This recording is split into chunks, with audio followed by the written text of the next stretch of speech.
And ladies and gentlemen, without further ado, I would like to introduce our first speaker today, Anand Panchal. The fraternity were indeed a painting, and we were just a blotch on the canvas. And as far down as our eyes would take us, we would see that there have always existed groups of people that have been suppressed and abused without any honest justification. Living in the 21st century, it might at first seem that today we're different, more evolved, more accepting, and more understanding. And yes, there has been progress. But if we were to detach ourselves and examine the painting from a distance, we would notice that the great patterns of shameful human behavior are still alive today. Throughout the world, people are being tortured, raped, killed, and shunned because of their origins and ideologies.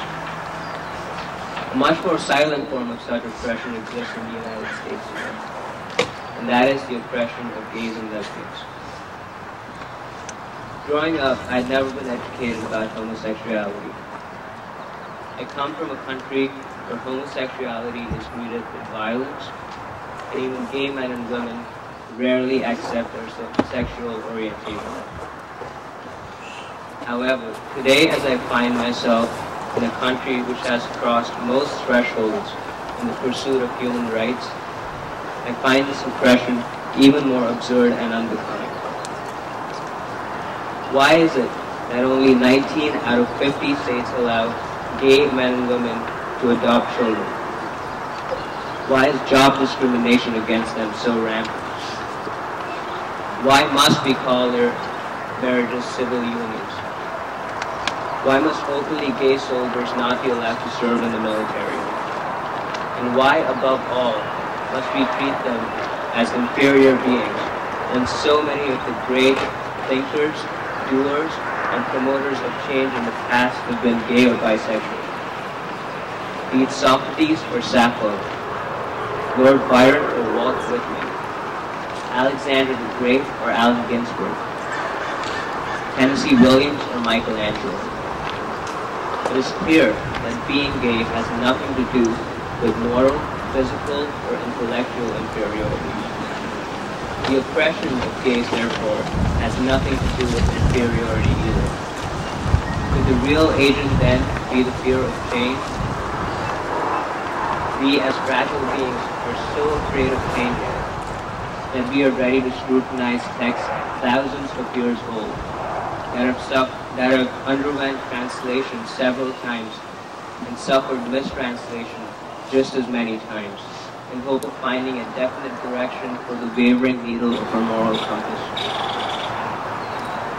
Isn't it a little absurd to consider that we would take every word in these texts seriously, and only a few hundred years ago, words like artificial, which we now know as meaning unnatural and cheap, actually meant full of art, and awful was the same as awesome? And yet our constant submission to these texts is a clear indicator that we are afraid of change. And clearly the struggle for equal rights of gays and lesbians threatens change. It threatens the current power structure of society until we come up with the worst excuses to keep it in place. So I ask all those that are homophobic or are asked to be homophobic or take any issue with the equal treatment of gays and lesbians in society to look at themselves more carefully. Because as they will inevitably realize, the fault does not lie with the homosexual members of our society, but rests unknowingly in their own perception of society. So then, if we are to stand back and examine this great tapestry, my hope is that we can abandon the centuries-old threads of injustice and oppression and reverse these ancient but inorganic patterns into something more natural and different. Thank you.